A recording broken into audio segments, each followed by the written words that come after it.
This is Policing Protest.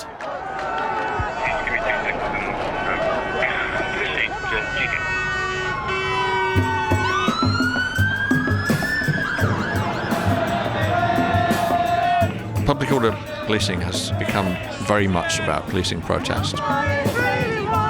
Policing is central to how dissent is managed, controlled, negotiated. Protest is democracy in action. It's a right for everyone. You know, the bedrock of British policing is community policing. It always has been and always will be. People are really rather afraid that this country might be rather swamped by The Thatcher government secretly introduced paramilitary powers in this country. They bestowed that to the police in a secret manual. What is just the right amount of force to do? What's just the right amount of lawful protest? Officially, we have no relationship with the police. We don't police liaise any of our actions. Sometimes we'd be occupying Parliament Square, or we might be occupying the entrance to an oil refinery. Shutting down the fossil fuel extraction and burning.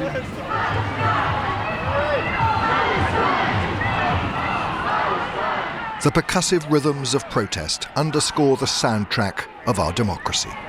Citizen voices in the square and on the street, raised in calls for change. And then the Op Rocks public order deployment under Oscar Delta 5. In the Metropolitan Police's operations room, scores of screens monitor the movements of thousands of protesters. However, we are looking up to 10,000 is what we're seeing for a national call-out. CCTV, body-worn cameras, real-time video from helicopters hovering in the sky. Senior commanders discuss tactics, minute by minute. How best to deploy the hundreds of officers on the ground. We've got the counter-protest location, low numbers. Again, tasked with maintaining law and order. The tooled-up riot squads waiting in back streets should trouble occur. It's labour-intensive, it's demanding, and with demonstrations of various kinds taking place almost daily, it's very expensive. I'm Mark Easton, home editor for BBC News. I've been reporting on demos for 40 years, from the coal miners' picket lines back in the 80s to the weekly pro-Palestinian marches of the present day.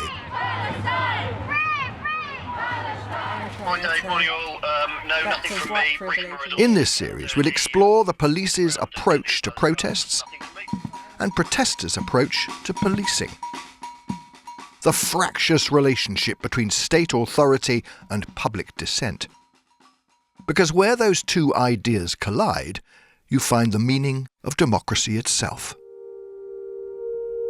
To try and understand where we are now, in this series we'll be taking the story of policing protest back to the beginning. The fact that policing has its very origins not in fighting crime, but dealing with protest. And to help me in my endeavour, I'm joined by former Police Assistant Commissioner Rob Beckley. Rob, I remember the Home Secretary Theresa May saying that the job of the police was to cut crime, no more and no less. But interestingly, policing protest was there right at the start. That was almost the fundamental foundation of policing in this country. Ultimately, police are relied on to maintain order. In the broadest sense, preventing crime, but also ensuring that disorder doesn't break out. That's a key responsibility. It was back in 1829 when the Metropolitan Police was set up. It remains the same today. There is a concern, Mark, that protest is becoming chronic, and particularly in the light of some of the international dimensions that we're facing currently, with many social causes being taken up by others on the streets. Protest in Britain is on the rise. The police have described current levels as chronic, with an increase, they say, in more confrontational tactics, direct action.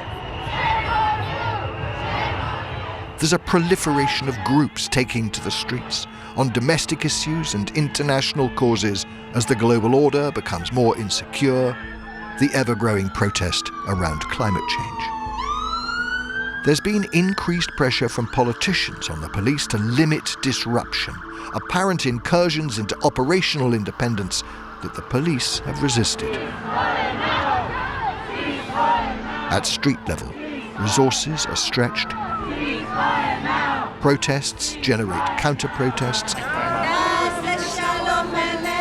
And that means policing different protests simultaneously, preventing violent confrontation between groups.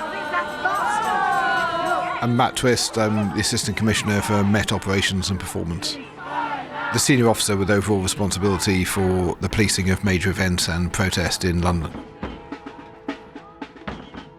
I think the concept of protest is one that endures. The concept of protest hasn't changed. I think the factors that influence it have changed significantly. What we've seen latterly is consistent chronic protest, where you've had, for example, environmental protest driven by Just Stop Oil that's gone on for weeks and weeks and weeks, months in fact.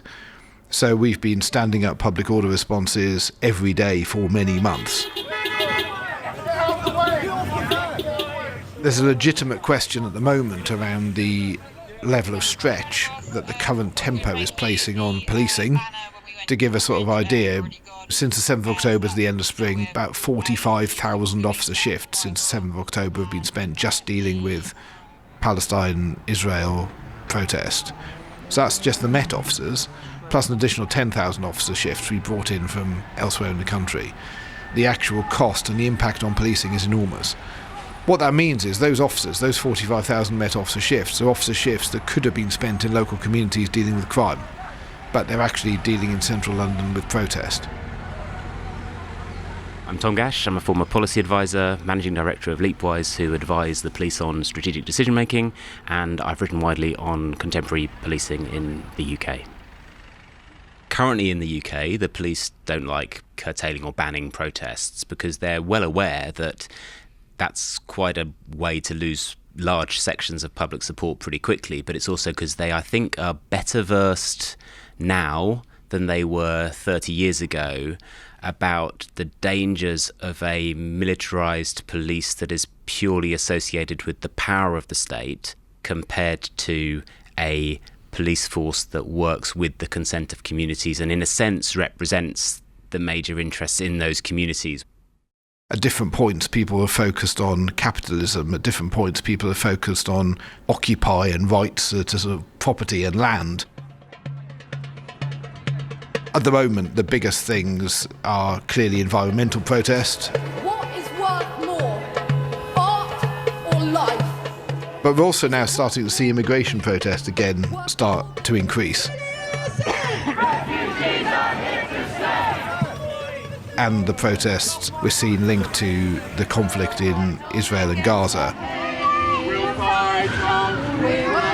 So we've got these three strategic areas. You've got the sort of environmental, you've got immigration, and now you've got geopolitical, which are all coming together at the same time in London, which is putting a significant stretch on our public order commanders and all of the men and women that are day to day delivering this policing response.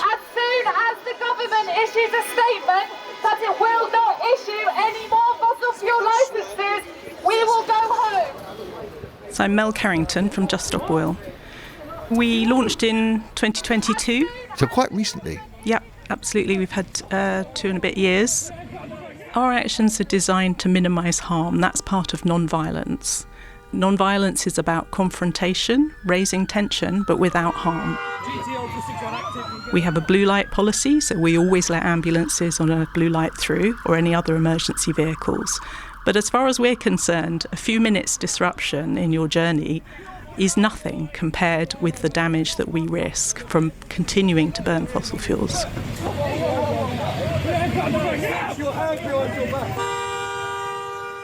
We've seen legislation, we've seen police tactics change to try and respond to the kind of protests that you've been doing over the last few years in Just Stop Oil and before that with other organisations.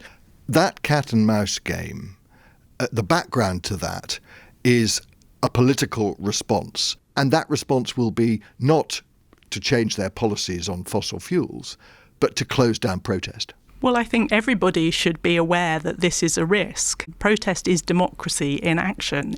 And we see what happens, on the streets, as it were. So Insulate Britain brought the full force of the government down upon them. We had civil injunctions, we had criminal charges, hundreds of arrests. The people who took action, very brave, very principled people, are still going through the court cases today. They're having fines, they've had prison sentences, they are subject to huge repression. And clearly, as a movement, we don't want to use up all our supporters in that way. As the nature of protest changes, so police chiefs review their response to a range of challenges.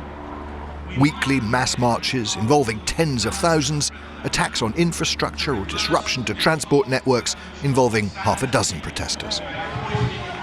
Protest, counter-protest. What we said about being able to expose their lies and showing that they represent not just racism. Groups just looking for trouble. Your mum's drunk! Your mum's drunk! I'm out the area. Keeping the peace is often more an art than a science. Why don't you just go back? We're here. So how should our democracy police protest? The father of modern policing, Robert Peel, exemplifies two very different approaches. The first goes back to 1814 in Ireland, where he created the Peace Protection Force, an armed squad of police constables which would use brutal methods to snuff out dissent.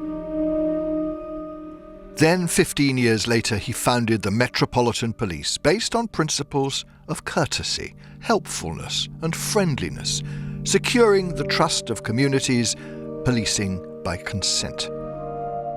Two apparently contradictory approaches police simultaneously a militarised force and a community service. But within that tension is where the modern approach to policing protest is to be found. So these two different paradigms of policing, the community-connected policing by consent sort of philosophy that goes back to the principles set out in Robert Peel's 1829 legislation for the Metropolitan Police, and the militarised arm of the state versions of policing, those two different schools of thought have always been in tension, and they've always actually coexisted to some degree. What's interesting about policing and public protest is it actually plays into the central debate of policing, not just in the UK but internationally. So it is, do we want to have a more militarised, forceful form of policing that is representing the state, is representing state power, is acting in a, inverted commas, tougher way, or do we want a policing that is close to communities, listening to communities, engaging with communities, reflecting community views and priorities? The police must, of course, maintain the law within the law. In my time as a reporter, I've witnessed clashes between demonstrators and riot teams armed with batons, shields, horses and dogs, followed by claims that police abused their powers. These days, the commanders who oversee the policing of protests will have lawyers on hand to offer instant legal advice, along with a panoply of domestic laws which define police's powers to restrict and control demonstration, laws inspired by the UK's international obligations, notably the Human Rights Act of 1998, have enshrined, effectively, a right to protest. And caught in the tangle of this legislative spaghetti are police officers trying to do their job, as Rob has been finding out. It's an early Saturday morning in May. Police officers and their bronze commanders from the Met prepare for another full day of protest in London. Our units will be, as you know, forming up at King's Cross, and we will be... This ranges from a huge pro-Palestinian march in the West End of the capital to a smaller, but possibly violent, protest meets counter-protest at the Eritrean embassy nearby. I'm Jack May Robinson. I am today a public order, public safety bronze commander with responsibility for an Eritrean demonstration within Islington. Morning, boss. No change for me. I'm happy. And when we see pro-Eritrean government groups come together, we often see an anti-government group come out, and then they have a counter demonstration, which in the past has led to disorder between groups. The last time these groups met in December last year, violence broke out between them and with the police. So our information suggests that we are going to see a number of the people who are wanted for those offences arrive today. So what we'll be doing as part of our briefing is ensuring that our officers have the images of those people who are wanted and for the offences that they're wanted for, and the grounds for any arrests that may be necessary. Briefing is white line. We also have the Palestinian Solidarity Campaign carrying out one of their national call-outs, where we see a significant number of people coming to demonstrate around the Middle Eastern conflict. The operation specifically here in Islington in London, we have currently 8 PSUs, which is approximately 150 officers deployed under 2 bronze commanders, myself and Inspector Adam Cook. So good morning everyone. Today we're here for a pro and anti-Eritrean government demonstration. As I'm sure a number The bronze commander is pulling together all his different, what they call police support units. These are teams of inspectors, sergeants, and ensure they understand the objectives and the likely activity on the ground. Obviously, as always, we start with the approach that everyone has their opportunities under Article 10 and Article 11 of the European Convention of Human Rights, the ability to express themselves and the ability to assemble. But what that does not mean, as we all know, is they've got the right to engage in disorder, and also in disorder with police. And we've got a considerable plan which can be seen by the number of officers, but also the powers and policies which I'll touch on in a minute in order to prevent that from happening and mitigate any risk. So just to give us a bit of a shared awareness of where we are, we're currently in white lines. During that briefing, you will have heard a lot of references to the legislation, the Human Rights Act and the various Criminal Law Acts and others, and the Public Order Act in particular. And certainly when I was a bronze commander giving similar briefings, I wouldn't be nearly as heavy on that. And nowadays they have to put that in to ensure there's clarity. The other option that may come up is a detention for purposes of search of a larger group if we get a large group moving. So obviously we can detain a group utilising the powers that were afforded to us under Section 60 in order to allow us to control that group and then search them under that power. The briefings themselves are being recorded in some depth by everyone, and so they have to be extremely clear of what they do and what powers they do it under. So at briefings nowadays, this is laid out in real depth. I want to be on my A game. I want to make sure I understand what the relevant legislation is, what the legal framework may be. Up to the level of GBH. Harriet Blenheim, so I'm a sergeant in the Met Police. So my current day job is MI6 Public Order Planning, but also try and offer some advice around legal frameworks. Well, I've been public order trained for the majority of my career. I think it's changed massively. I think the wider tolerance of society has gone down for protests following Extinction Rebellion, some more of this non-violent direct action that really does impact the day-to-day activities of ordinary people. Almost exhaustion within probably policing sector following Extinction Rebellion, following a lot of the Palestinian marches, where maybe as a standalone that protest is absolutely fine. Of course you can do that, but when it's week on, week in and out, businesses are being disrupted, stopping ambulances, people getting urgent medical care, where we've got Article 2 issues, saving someone's life. We have to draw the line somewhere. Morning Dave, morning all. No, nothing from me. Briefing resources at 10:30. It's quite exhausting for the public order planners because it's relentless and it doesn't seem to stop, and we never know what's on the horizon and what the next big thing could be, and the impact on officers. We cancelled people's rest days forcibly, weekend out. We're having officers from the rest of the country come down to support us. We are at capacity to deal with what we need to deal with. I guess the challenge here is that the police by consent. There has always been a push from some parts of the political spectrum to militarise the police, and there's been pushback from some senior officers against that. Where do you think the balance of that argument is right now? The challenge of policing has always been to move from one frame of thinking and approach to another. At one point, you are the community officer. The second time, you draw a line, you're just an anonymous line of people preventing something happening.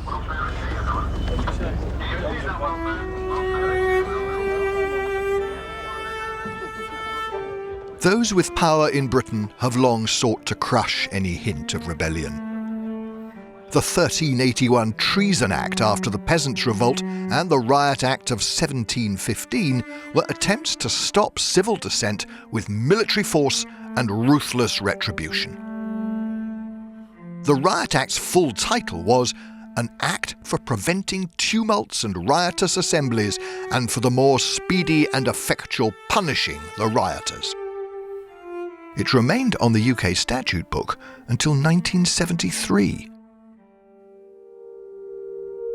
But history shows us that simply responding to popular protest with state force can prompt the very revolution the powerful seek to avoid. The dilemma came to a head in St Peter's Field in Manchester on the 16th of August 1819. The birth of modern policing was prompted by the events at Peterloo. Professor Katrina Navikas. I write and research the history of protest and public space. Peterloo Massacre was the culmination of several years of large-scale demonstrations for the vote across Britain following the end of the Napoleonic Wars. I think it was the origin of the big modern political demonstration with speakers on a hustings or speakers on a stage and tens of thousands of people to show their support for the cause. Industrial workers, handloom weavers, artisans, and they were dressed in their Sunday best. This was also the era when women became very involved in the democratic campaign.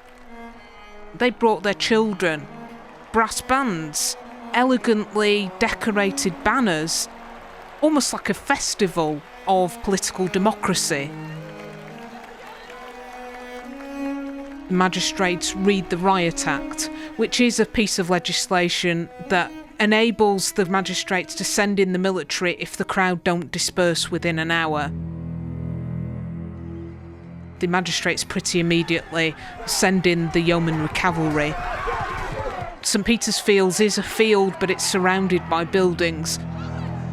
Many of the crowd get stuck and crushed, and many of the crowd are specifically targeted by the yeomanry cavalry who are trying to cut through the crowd with sabres.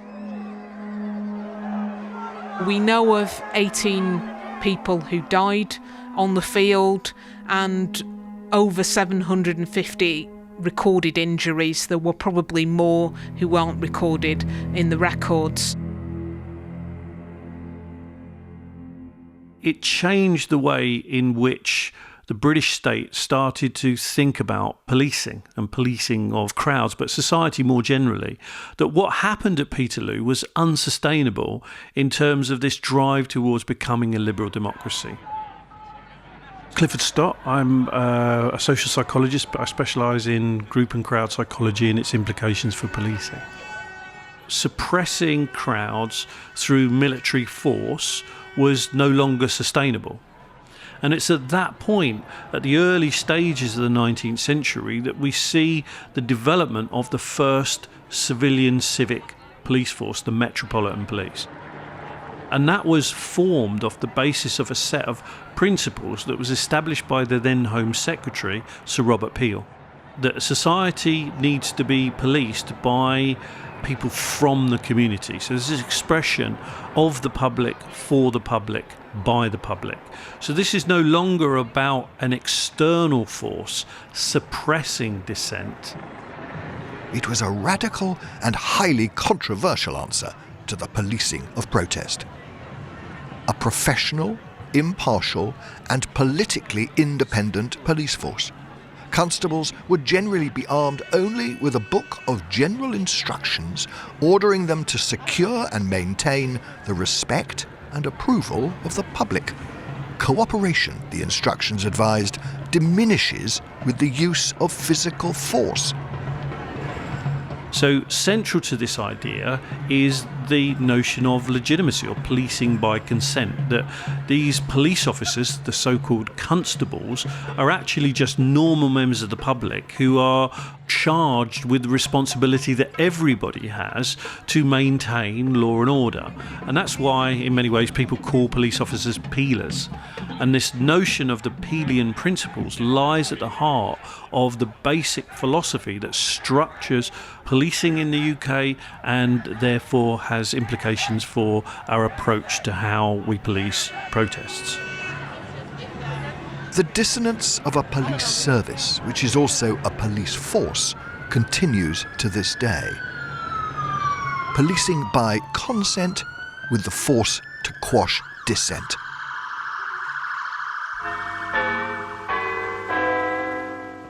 Post-war Britain was weary of conflict, but proud of the democratic freedoms it had successfully defended. The idea of an unarmed, community-based police service fitted the times. The neighbourhood copper, true to those Peelian principles of courtesy and friendly good humour, became an enduring part of our national story. Dixon of Dock Green bidding everyone a good evening with a cheery smile. Oh, good evening, all. Do you remember that a couple of weeks back I mentioned that we... By the late 50s, though, the tensions of the Cold War had brought back fears of another potentially existential global conflict.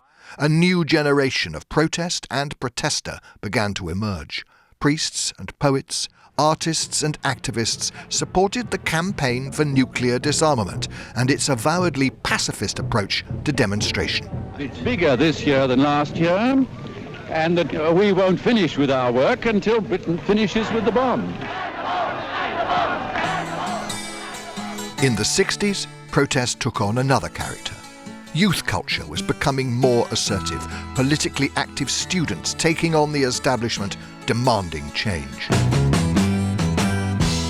In taking part in this demonstration of solidarity with the Vietnamese people, North, South... In October 1968, an anti-Vietnam war march of around 30,000 had moved peacefully along a prescribed route through London when around 3,000 broke away and confronted the massive police cordon protecting the US Embassy in Grosvenor Square. That year, 1968, also saw right-wing anti-immigration protests in Britain. Backing Enoch Powell's apocalyptic rivers of blood speech, dockers and meatpackers marched in the capital, fueling anti-racist counter-protest and conflict on the streets. My name's Leela Howe, known as Leela Hassan in the Black Power movement, and I was a member of the Black Unity and Freedom Party, the assistant editor of Race Today. All around, if you go into places, social places, and people would look at you and be hostile to you, or you could just feel the hostility. 88% of Slough people say they support Enoch Powell. 88%. I was very, very conscious of the hostility and the unkindness that was being meted out to black people at that time. For the most part, the material of the future growth of the immigrant-descended population. It is like watching a nation. I walked past Enoch Powell's march of the dockers who were opposed to immigration. With your so-called black brothers, because we don't want you in our schools, we don't even want you... I was on the road and I could see them coming towards me shouting, "Blacks go back." I just remember white men marching and people saying, "Oh, that's because we don't want those people in our country." That strand of social discord ran on into the 70s. Anti-racist coalitions like the British Black Panthers and later the Anti-Nazi League taking to the streets in opposition to hard-right groups like the National Front, with the police struggling and sometimes failing to keep order. My name's Andy Marsh. I'm Chief Executive Officer of the College of Policing, but also a serving Chief Constable in that role. When I joined the police in 1987, some of my early deployments were in what we called back then a riot van. A riot van had 6 police officers in and a driver, and the standing order back then was that there would be one of those parked at either end of Ashley Road in St Paul's in Bristol, which is a predominantly black African Caribbean community.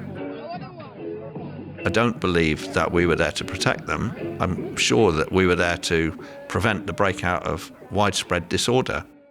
Any black youth on the street will tell you that the major threat for them for all their lives in this country has been represented by the police, the blues. Hands up, black people! Hands up, black people! Hands up, black people! The Black Panthers, all the Black Power groups, a major preoccupation of them was the oppression of the police. Black boys in particular being beaten up.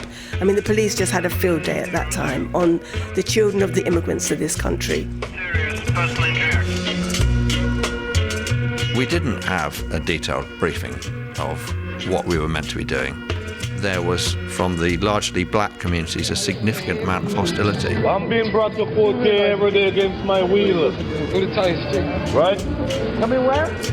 I felt rather frightened on occasions by the atmosphere that existed between some of the local community and the police. Now, actually, when I reflect back now, that community must have felt a darn sight more intimidated and frightened of our presence there. And the whole concept of policing by consent was very much under threat. By the time Britain headed into the 1980s, there was a sense of a country at risk of boiling over. Margaret Thatcher's instinct was to encourage a more aggressive police response to the protests and disorder sweeping Britain in the early 80s. The country was in recession and unemployment was high. Police and politicians were both frustrated by the state's inability to deal with the challenge of rising militancy, aggressive activism and riot. Something, it was agreed, needed to change. A secret plan was hatched. In this new era, there was a reaction to the police in many major cities across the country. In Bristol in 1980, Brixton in 1981, in Toxteth, around the country there were riots against the police. Matt Foote, I'm an author. I've written on the police and how, in my view, they have tried to suppress protest, often with the support of successive governments of both parties. The Thatcher government in 1983 secretly introduced paramilitary powers in this country. They bestowed that to the police in a secret manual. Not even the rank and file of the police knew this manual existed. Only the chief officers, the Home Secretary, and the top civil servants. It was called the Public Order Manual of Tactical Options and Related Matters. The powers in that manual were extraordinary. Morag Livingstone, and I'm a journalist and filmmaker, and I tracked down, as part of my own research into policing of protest, what was left of the 1983 manual into policing tactics used at protest. What happened after the Brixton riots of 1981 was that Thatcher's Home Secretary publicly invited Lord Scarman to do a review and a report into what happened. And Lord Scarman recommended much more collegiate policing, community policing of protest. And publicly, Scarman's review and his recommendations were welcomed by the government and then Home Secretary William Whitelaw. With these problems is, of course, to enlist members of the community in reporting incidents to them, in helping them where they have troubles. But behind the scenes, his recommendation was actively ignored. An alternative approach to policing protest had been secretly drawn up and circulated to a handful of trusted senior officers. A document which only came to light years later, and most of which has still never been published. The Home Office involvement in the manual has never been fully disclosed, but some of the tactics that were devised then, such as horses and dogs and shields, are still used today. A different approach was taken behind closed doors. New police tactics were created, some of which can only be described as brutal. Reform! They were first used in Warrington in 1983 against print workers. You had Range Rovers charging at protesters to get them away from the protest. That's a tactic in the manual. There were pages released which describe some of the tactics. And there's a couple here in relation to the use of short shields and batons, which were used for the very first time at Orgreave on the 18th of June 1984. Manoeuvre 6, brief description. Short shield baton carrying team deployed into crowd. On the command of the short shield officers, run forward, disperse the crowd and incapacitate missile throwers and ringleaders by striking in a controlled manner with batons about the arms and legs or torsos so as not to cause injury. In 1985, I was sent to cover the miners' strike in Nottinghamshire. I remember very early on in the dispute sitting in a car before dawn, just waiting and watching to see if anticipated police reinforcements from London would arrive. Around 4:30 in the morning, I saw headlights from what appeared to be a coach emerge over the brow of a hill. Then another, and another, and another. There were dozens of vehicles, a great long convoy snaking its way through the Nottinghamshire countryside, each coach filled with riot police from the Met, with orders to deal with the pickets trying to stop miners on their way to work at the pit. I won't forget what I saw that day. The pickets were standing peacefully, if noisily, outside the mine, and the officers from the Met went up and just started kicking them on their legs. When they protested or defended themselves, the police used greater force, hauling some off to be arrested, others just thrown to the ground. Looking back, I wonder if what so shocked me as a young reporter was the application of the new tactics sanctioned in the manual, signed off quietly by the Home Secretary and kept secret from Parliament. What should have happened with a fundamental shift in operational policing like this is that Parliament should have been given the opportunity to scrutinise and to determine whether or not this was a shift that changed how we are going to police protests in this country.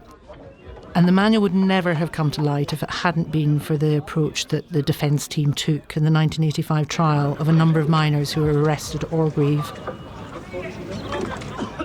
It was not exactly an accident of history, but it was part of the trial of the miners, where I represented the miners, with other lawyers, obviously. I was shocked. And that seemed to me, it seemed at odds with everything that I'd been brought up to believe about the police being on the side of us all. It was a secret document, wasn't it? Parliament didn't know about it. Parliament didn't know about it. It was secret, and certainly, as I say, I didn't know anything about it till I started asking obvious questions. Michael Mansfield, KC, I've been practicing for something like 55 years, and a lot of it's concerned civil rights, and on the back of that protest. I was asking questions about the way in which the police had carried it out. Now, this needs just 2 sentences of explanation, because what they did was what they've been doing ever since, but they're beginning to change now. And that was, they worked out where can we put the miners so they can't escape. So they put them in a field where they surrounded it with horses, dogs, and police lines. That's the first point. Second point was, having done that, they thought, we will now intimidate them. And we will intimidate them with long shields and hitting shields, short shields, snatch squads, all relatively new and introduced. And so this whole militaristic operation, it occurred to me anyway, that there must be a policy document somewhere. There must be something on which they're training, and that's how the document came out, because then the officer, Clement in charge, revealed that there was one, and I asked the judge if we could have it disclosed.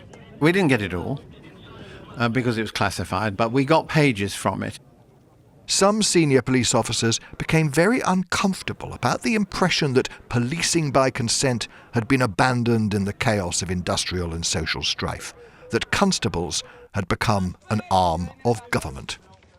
I'm Rick Muir, I'm director of the Police Foundation, which is an independent policing think tank. Definitely in the 1980s, we had quite a confrontational approach by the police to protest.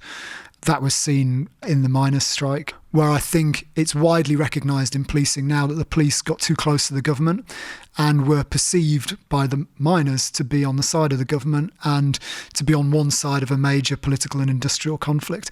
I've never met anyone in policing today who wants to go back to that. I think police today feel quite burned by that experience. The Peelian model of the police is, in many ways, in the interests of the state as well as arguably in the interests of the community, because the state thinks, well, if we have police which have earned the trust and confidence of the public, then they're less likely to get into confrontational situations and less likely to provoke a reaction which is therefore stronger from protesters and otherwise. So in a way, it's in the state's interest to have the police embedded in communities, because that's a way of avoiding the kind of confrontation that can get out of control. Today, the riot gear and the dogs and the horses can still be deployed, but the police's approach to protest is different. Lessons have been learned. The history of the policing of protest is a story of democratic and social evolution, from a land where protest was riot and riot was treason, to a country in which the authorities are under instruction to facilitate people's right to protest. In a more divided society, the spotlight is trained on the thin blue line. Can it withstand the pressure? I very much hope we don't end up in a position where we are adopting a more militaristic approach, where we are, relying on water cannons and CS to control protest, because that isn't the British way of policing. That isn't where we want to go. I don't think that's where we're going, but it's very clear that at the moment that things are stretched. Policing Protest was presented